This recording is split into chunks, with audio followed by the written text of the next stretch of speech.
Hi dear seers，用 AI 溫書已經係大趨勢，唔好講話抄答案啦，用 AI 去做功課。但係如果講話溫書嘅話，你唔識善用，唔係濫用係善用。你唔識善用 AI 溫書咧，你一定會俾人淘汰。我 AI 幫林有3萬個人 follow，每一年咧分享好多 AI platform，一定要睇到最尾。最尾嘅方法 AI 可以幫你自製一個你個人化嘅溫書計劃，但係一定要跟晒3部曲嘅。睇到最尾 like 咗呢個 video， 即刻開始。中意呢個 video 一定要幫我 like 咗，係因為你嘅支持係最大嘅原動力。我哋等咗成年嘅 Essex Intensive 終於喺1月10號要開課啦！如果你想用2期時間，新同學想追翻中六最重要，例如係閱讀卷嘅長題目同埋議論文 Paper 3點樣揾內容嘅神器嘅話呢，我哋呢一班係絕對幫到你。唔單止係 aim 5星星嘅學生有明顯進步，係誇張到連 Level 2嘅學生進步啦 ，Level 4嘅學生都有進步。但係最驕傲並唔係呢啲，而係呢個學生佢同我講，佢報咗2期 Intensive 之後，佢覺得我哋嘅教材好好之餘呢，好容易記，好好笑，教材唔悶 ，skills 超有用，令佢有明顯嘅進步。我哋咧1月10號得一班嘅九龍灣班俾大家揀啦。如果你都想進步嘅話咧，有太多其他進步實錄講唔晒啦，可以大家慢慢睇，一齊上堂努力。1月10號見，網上報名都得㗎。為咗令我哋今日嘅分享非常科學化咧，我哋除咗分享 AI 之外咧，亦都有啲同學習有關嘅科學定律嚟，係第一個分享嘅遺忘曲線 forgetting curve。其實咧，科學家講到咧，我哋任何人學嘢咧，好快24小時後，如果你啱啱溫完書嘅話咧，就會唔記得50% 㗎啦。即係話你今日學咗英文 vocab，但係你聽日咧一半嘅 vocab 就可能要即刻唔記得，1個星期之後咧80%都會唔記得晒嘅。咁所以第一招咧，我哋需要 AI 要幫我哋做咧，就係要提翻我哋，令我哋唔會迷茫咗佢嘅。咁呢個位置咧係非常之正，因為只要你同 AI 講，我想你幫我做一個 vocab list。而且隔幾日之後咧，你可以提翻我第一日學嘅 vocab 咧，其實就係針對咗遺忘曲線去學翻啲 vocab 㗎。咁你本身咧如果有補我嘅話咧，超正，因為咧用 POE 咧係大家都通常係有免費 access 嘅一個平台咧，你可以顛到攞住我哋嘅 vocab list 咧，影一張相，佢就可以幫你完全 download 咗落去。之後咧，你可以同佢講咩咧？就係下邊呢一句，下邊 description 咧，我會俾大家 copy 埋 send 埋，我會 send 晒俾你嘅。你話我係一個英文嘅學生，我想你咧根據遺忘曲線嘅理論咧，幫我自製一個15日嘅溫書計劃。而第1、第5同埋第10日咧，都要提翻我一啲經常遺忘嘅 vocab，你亦都可以話俾佢知有咩 vocab 你係唔熟嘅。咁嘅話咧，你就可以每隔幾日咧去重複溫習噶啦。咁我明大家話，哇，佢做咗一個 plan，咁我好快咧有新嘅 vocab 噶嘛。我每個星期仲上緊幫堂，英文堂又有，我只有讀英文。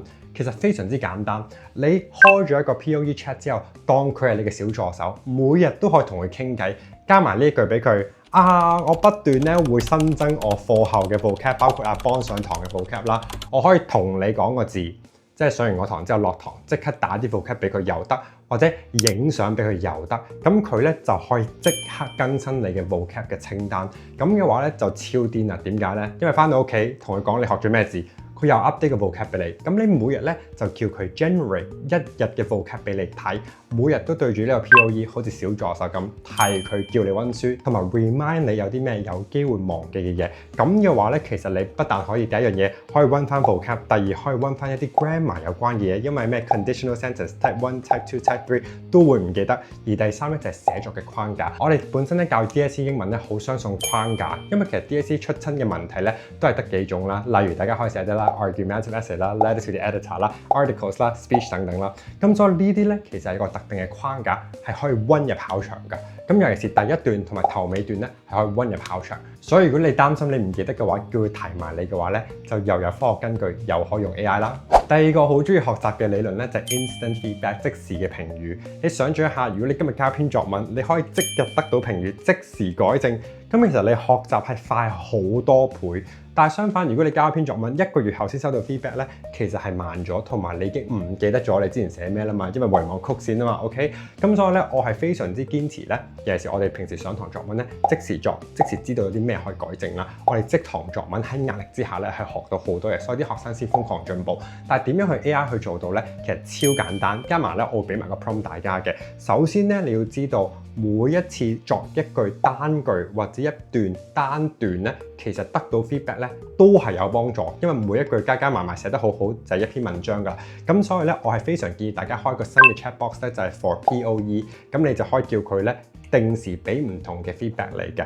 你哋咧可以寫一句或者一段俾佢，跟住咧用翻我呢一個下邊嘅 prompt，就同佢講咩咧？就係哇，我平時咧喺 DSE 寫作咧係經常會犯唔同嘅錯嘅，你可唔可以幫我分析第一我犯錯嘅原因？係咪 grammar 啊？係咪我本身 content 內容唔夠好啊 ？organization 啦，可唔可以話俾我知點樣去改正？同埋可唔可以俾埋例子我點樣去改正？咁你每一次寫一句俾佢咧，佢就會改晒俾你㗎啦，係即時啦，講緊係秒速咁飛翻你。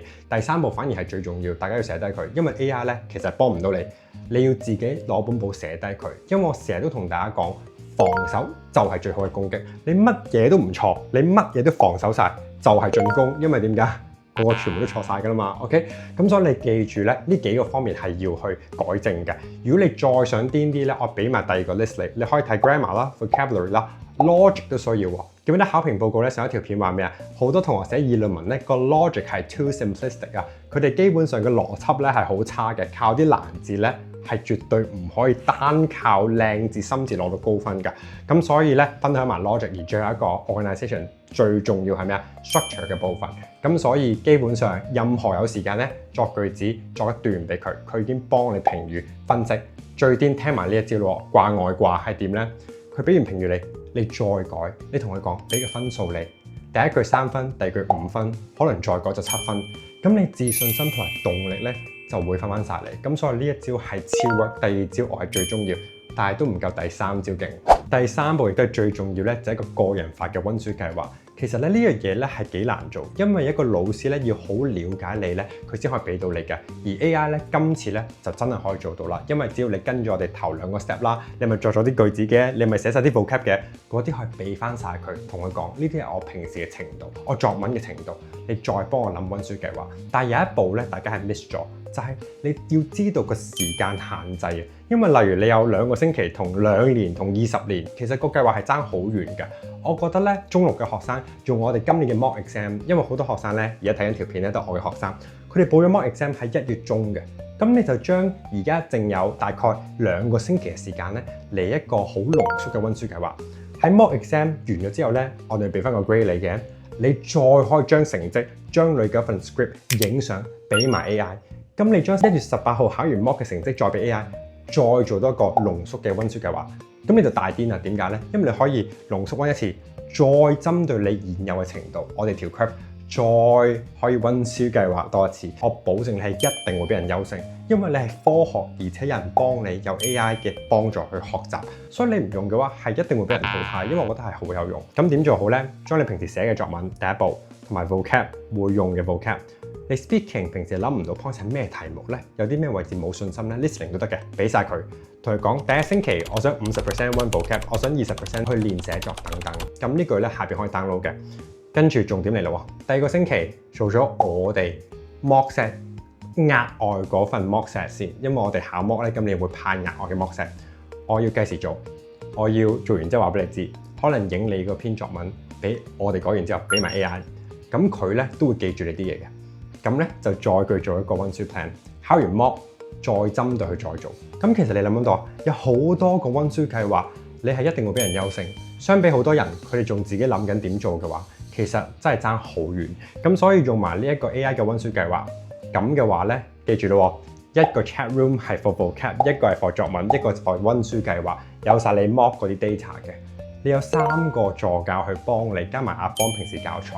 你一定冇得輸，咁所以用 AI 嘅話咧，我覺得係最明智嘅選擇㗎啦。好多人都話咧，用 AI 咧係免費嘅話，一定冇乜幫助。但係其實如果你聰明咁用咧，係絕對好大幫助嘅。中六嘅學生如果唔知溫咩 vocab list 或者邊度開始嘅話咧，我哋 Essex Intensive 嘅課程咧係絕對可以幫到大家。跟完 Essex Intensive 考埋我哋 mock exam， 攞埋個 data， 再俾 AI 用埋阿邦嘅資料，再做一個溫書計劃嘅話咧，其實你今年嘅成績一定係最明顯嘅進步。我保證中六谷1年可以比你中4、5 2年全年嘅努力啦，仲更加大，效果仲明顯嘅，咁所以絕對可以試一試嘅。中意呢啲 AI 嘅分享咧，可以 like 咗呢個 video， 我下次可以分享其他平台俾大家，同埋可以 subscribe 呢個 channel， 撳晒鐘仔，下次嘅片一定唔會錯過。好啦，下條片繼續同大家分享我哋嘅溫書 notes 嘅秘技，拜。